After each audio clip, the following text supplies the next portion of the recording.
Hello, and welcome to Mr. Ball's explanation of the social hierarchies of Southern society. So you've seen this before in some of the videos, but really again, a social hierarchy is people at the top have more power, control in society, and people in the bottom have less ability to control their own lives, say, and control in society.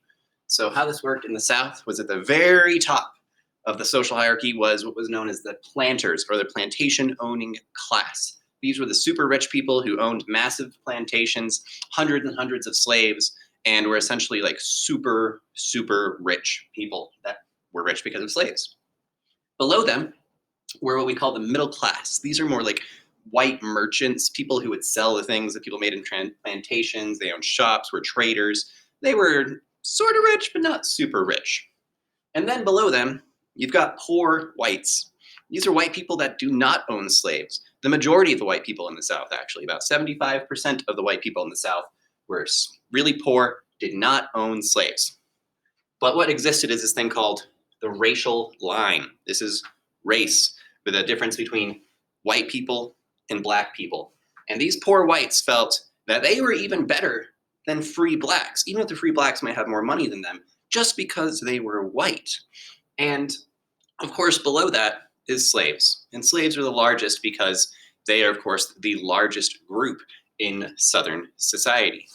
There's more of them than there are white people, actually. And so what are these people, the poor whites, fighting for? They don't own slaves like these people. Why are they fighting as the troops of the Confederacy to protect slavery, these people's interests?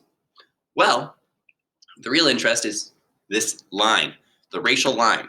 Even if poor whites were dirt poor, barely struggling to survive and feed their families, they had this kind of like mental reassurance that, hey, it could be worse. It could be one of these people.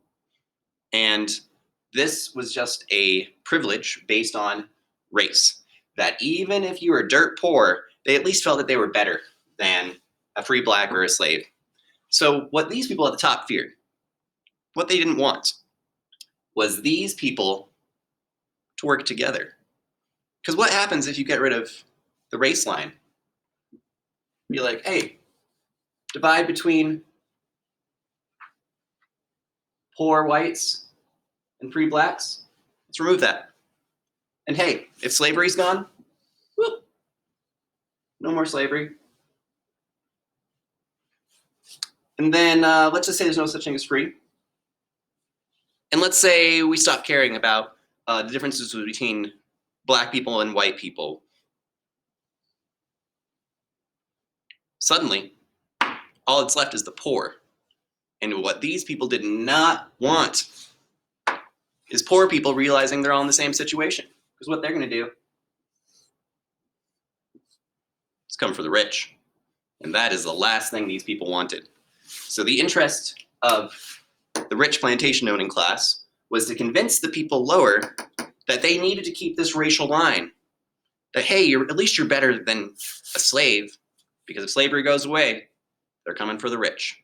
And that's the last thing that they wanted. So this is why the regular people of the South, the regular white people, as much as they were being played, they were being manipulated by the rich slave-owning class, what they were fighting for was this artificial line of whiteness, making them feel that, hey, at least I'm not as bad off as those people are.